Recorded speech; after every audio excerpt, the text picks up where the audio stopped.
Good evening. In this video, we will study about the pure substances. So pure substances are further classified into two categories, element and compound. Element हम किनको बोलेंगे? ऐसे substance जो केवल एक ही तरह के एटम से बने हैं. यहाँ पे एलिमेंट्स किनको बोलेंगे? Substances consist of only one type of atoms. One type of atoms से जो substance बने हैं उनको हम बोलेंगे एलिमेंट.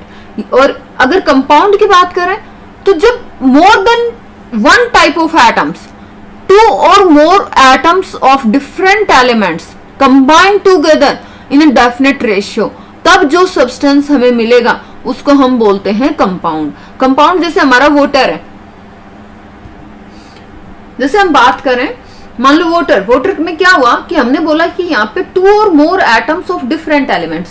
तो ये डिफरेंट एलिमेंट जैसे हाइड्रोजन और ऑक्सीजन, तो हाइड्रोजन के two atoms and one atom of the oxygen they combine together in a definite ratio. यानी कि यहाँ पे हाइड्रोजन के दो एटम, ऑक्सीजन का वन एटम एक डेफिनेट रेशियो में कंबाइन कर रहे हैं. ऐसा नहीं है H2 आप कहीं पे आपको H3O फॉर्म में या H2O2 की फॉर्म में मिल जाएगा. जी नहीं, आप कहीं से भी पानी देखिए, इंडिया में देखिए, इंग्लैंड में देखिए, अमेरिका में देखिए, everywhere you will get water as H2O. तो यहाँ पे हमने क्या बोला? टू और more atoms of different elements combined together in a definite ratio. तो उसको, उस सब्सटेंस को हम क्या बोलेंगे? That substance is known as compound. तो यहाँ पे अगर हम बात करें फर्दर कि जो कॉन्स्टिट्यूएंट पार्टिकल्स हैं, क्या हम इनको सिंपलर सब्सटेंस में सेपरेट कर सकते हैं? जैसे हमारा H2O है, तो इसको हमें अगर हम हाइड्रोजन और ऑक्सीजन में सेपरेट करना चाहें, तो अगर हम सिंपल फिजिकल मेथड से सेपरेट करना चाहें तो वी कांट सेपरेट. जैसे मिक्सचर को हमने देखा कि मिक्सचर को हम सेपरेट कर सकते हैं, लेकिन कंपाउंड को हम सिंपल फिजिकल मेथड से सेपरेट नहीं कर सकते. लेकिन अगर हम कोई केमिकल मेथड अप्लाई करें जहां पे हम हाइड्रोजन और ऑक्सीजन के बीच में बॉन्ड ब्रेक कर सकते हैं, वहां पे हम जो H2O है उसको ब्रेक कर सकते हैं इनटू हाइड्रोजन एंड ऑक्सीजन, और हम कह सकते हैं कि इसके कॉन्स्टिट्यूएंट पार्टिकल्स में. सिमिलरली अगर हम बात करें यहाँ पे a molecule of carbon dioxide, carbon dioxide में क्या होता है? एक carbon and two oxygen atoms. A molecule of carbon dioxide contain two oxygen atoms combined with one carbon atom. तो this is also a compound. CO2 आप जहां भी देखोगे हमेशा वन कार्बन और दो ऑक्सीजन आपको मिलेंगे. ऐसा नहीं है कि वन कार्बन और वन ऑक्सीजन मिलके CO2 बना देंगे. नहीं, वन कार्बन और वन ऑक्सीजन मिलके आपको कार्बन मोनोऑक्साइड मिलेगा, ना कि कार्बन डाइऑक्साइड. यहाँ पे अगर हम बात करें एलिमेंट्स के, तो एलिमेंट्स जैसा कि हमने बताया कि ऐसे सब्सटेंसेस जो केवल एक ही टाइप के एटम से बने होते हैं उनको हम बोलते हैं एलिमेंट्स.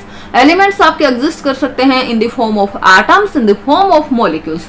तो अगर हम एटम्स, अगर आपके कॉन्स्टिट्यूएंट पार्टिकल्स केवल एटम है तो वहां पे एलिमेंट एग्जिस्ट कर रहा है इन दी फॉर्म ऑफ एटम्स. तो एटम क्या है?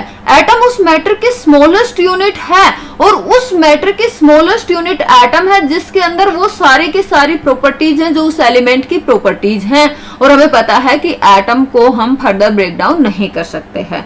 Atoms can't be broken down further.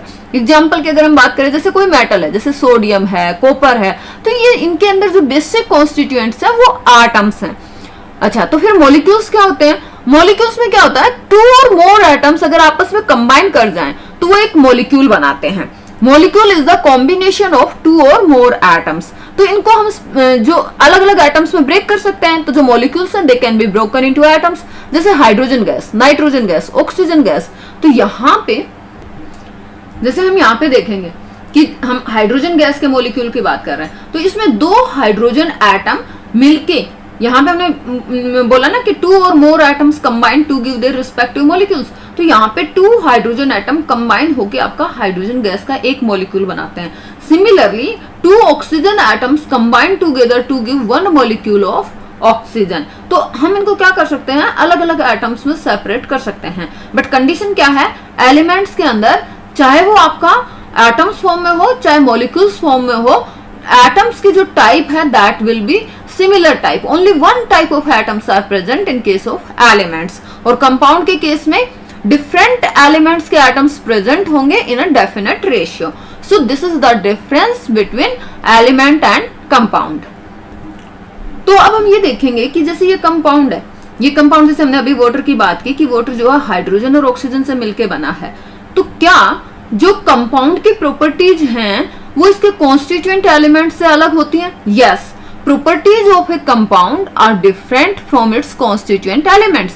जैसे हम बात किए अभी कि जो वाटर है वो यहाँ पे अगर 2 हाइड्रोजन गैस के मॉलिक्यूल कंबाइन करते हैं with 1 molecule of oxygen gas, then they will give 2 molecules of water. तो यहाँ पे ये देखो, ये आपको दिखाया कि हाइड्रोजन गैस का एक मॉलिक्यूल, दूसरा हाइड्रोजन गैस का ये एक मॉलिक्यूल, और ये कंबाइन करेंगे with 1 molecule of oxygen gas. तो आपको प्रोडक्ट में क्या मिल रहा है कि ये जो 2 हाइड्रोजन एटम थे इनके बीच में एक ऑक्सीजन एटम आ गया, तो यहां से बन गया एक वाटर मॉलिक्यूल। सिमिलरली ये जो 2 हाइड्रोजन एटम थे इनके बीच में एक वाटर एटम आ गया, सॉरी ऑक्सीजन एटम आ गया, तो ये बन गया आपका एक वाटर मॉलिक्यूल, क्योंकि 2 हाइड्रोजन के बीच में कौन आ गया?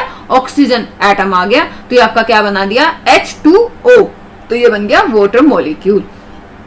तो यहाँ पे हमने क्या देखा कि हाइड्रोजन भी गैस की फॉर्म में है, ऑक्सीजन भी आपकी गैस फॉर्म में है, और जब ये दोनों कंबाइन किए तो क्या बना? वाटर। और वाटर कौन सी फॉर्म में है? लिक्विड फॉर्म में है।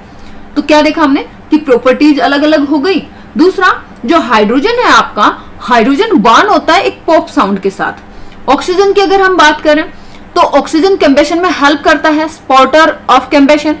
और वाटर क्या करता है? अगर आग लग जाती है तो आग बुझाने के लिए हम वाटर का यूज करते हैं, तो water is used as a fire extinguisher. तो इससे हमें क्या पता चला कि जो कंपाउंड की प्रॉपर्टीज हैं वो डिफरेंट होती हैं from those of its constituent elements. So इस वीडियो में इतना ही। Thank you.